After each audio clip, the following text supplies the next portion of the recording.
Good evening, my extended family. Good evening. Thank you for letting me in for a few minutes again tonight. It is Thursday, June 4th, 2020. I hope you all had a good night's sleep last night. Every day I want to remind each and every one of you that you are wonderful and cared about by more people than you could ever imagine. All the lives you've touched over the years, making more of a helpful difference for those who perhaps you didn't even know.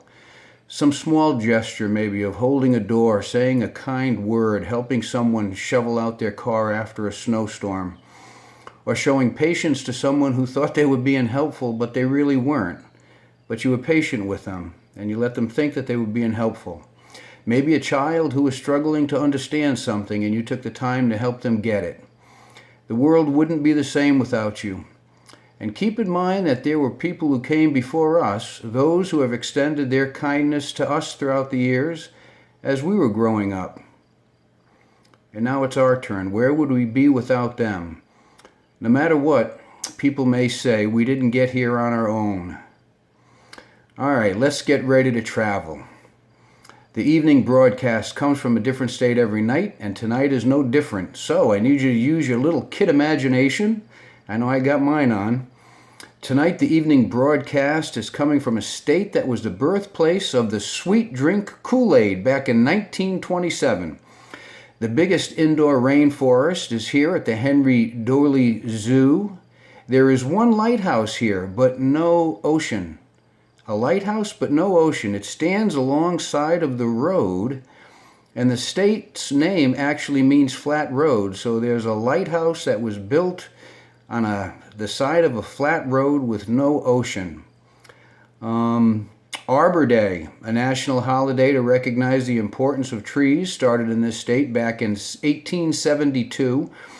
And it's reported that over 1 million trees were planted that year. And from reading, it was a state where they weren't sure if trees were going to be able to grow at first, but they did.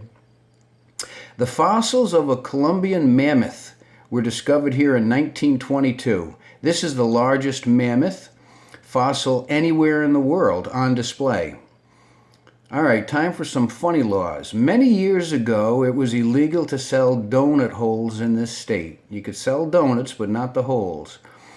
Sneezing or burping is illegal during a church service and will get you a hefty fine. I shudder to think what an accidental bout of flatulence might cost you. I don't know. Whale fishing is illegal. I don't know why that's on the books. Whales from where? There's no ocean near this state. Maybe that's why they built the lighthouse in the middle of nowhere, thinking that the lighthouse would attract an ocean. I don't know. Barbers cannot legally shave chest hair in this state. Never thought of that one. And it's against the law for a barber to eat onions from 7 a.m. to 7 p.m. Now, I like that. I wish that was a law everywhere. That's all I'll say about that. I guess that's a good thing. If you're into lifting weights, the University of this state has the largest weight room in the United States. The state flower is the solidago, also known as the goldenrod. The state animal is the white-tailed deer. The state bird is the western meadowlark. The state motto is equality before the law. I like that. The state bug is the honeybee. The state's nickname, the Cornhusker State. Now you know where we are. The capital of this state is Lincoln, and is so named in honor of President Lincoln. This state is Nebraska. And yes, I'll be taking my cigar walk here in Nebraska tonight at a place called Carhenge, an attraction that brings many tourists every year. Now, Carhenge was built in 1987 as a replica of England's Stonehenge. But instead of using stones like Stonehenge, they used, you guessed it, cars. Hence, Carhenge. Very interesting. Now, the character trait for the month of June is integrity, the quality of being honest and having high moral principles.